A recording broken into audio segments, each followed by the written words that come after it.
कि जानते हैं कि यार मर जाना है, जानते हैं कि शरीर भी छूट जाएगा, जानते हैं कि ये सब छूट जाएगा, फिर भी इसी के लिए फंसे हुए हैं।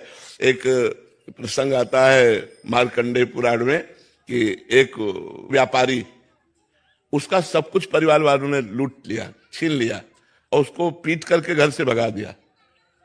और एक राजा सूरत, जिसका सब कुछ छिन गया था राज्य, तो दोनों मिले और दोनों ने आपस में बातचीत की। तो दोनों ये कह रहे हैं कि मैं करूं तो क्या, परिवार वालों ने मेरा सर्वस्व छीन लिया। वो वैश्य कहता, व्यापारी वो वैश्य कुल का था, मेरा सब कुछ छीन लिया, लेकिन मेरा मन उन्हीं के प्यार में फंसा है। लगता है वो राजी हो जाए और मुझे रख ले, मुझे वैराग्य नहीं हो रहा।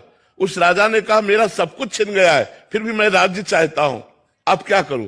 तो उनका आद्या शक्ति, ये माया का प्रभाव है, आद्या शक्ति भगवती दुर्गा की आराधना की जाए, मार्कंडेय ऋषि के दुर्गा जी की आराधना की जाए, देवी की आराधना की जाए, वो अपनी माया को हटावे, हमारे अंदर ज्ञान प्रकट करे, तो ये बात आवे। एक बार श्री स्वामी वामदेव जी महाराज अपनी मंडली के साथ भ्रमण कर रहे थे, अभी कुछ ही सब वर्षों पहले की बात है। तो एक जवान आदमी बूढ़े को जूते से पीट रहा था, तो उन्होंने भ्रमण करते हुए देखा, तो मंडली को रोका और उसके पास गए। जो वो जवान घर के अंदर चला, बोले कौन था ये? उनका बेटा था। बोले जूतों से पीट रहा था, तुम्हें बुरा नहीं लगता है? चलो हमारी मंडली में चलो, हर समय तीनों टाइम भोजन मिलेगा और भगवान नाम कीर्तन सुनो, भगवान की कथा सुनो, वृद्ध शरीर क्यों ऐसी पीड़ा सहते हो? तो उनका लड़का, हमारा पीठ हमें रहा, तुम काहे को परेशान? देव जी महाराज ने कहा इतनी प्रबल माया है कि वो जूतों से पीट रहा है, फिर भी वो उसी का पक्ष ले रहा है, मंडली में नहीं आ रहा है, वो विरक्त नहीं हो रहा। यही भगवान की प्रचंड माया है।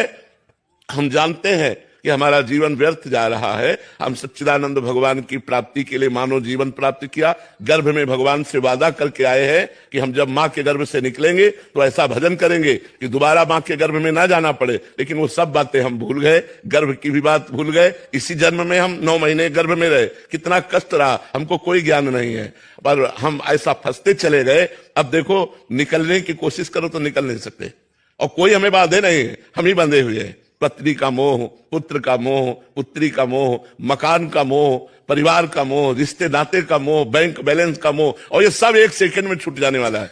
लेकिन ये जानते हुए भी जो हम नहीं छोड़ पा रहे, यही अज्ञान है, यही माया का बंधन है, और यही साधना से कटता है।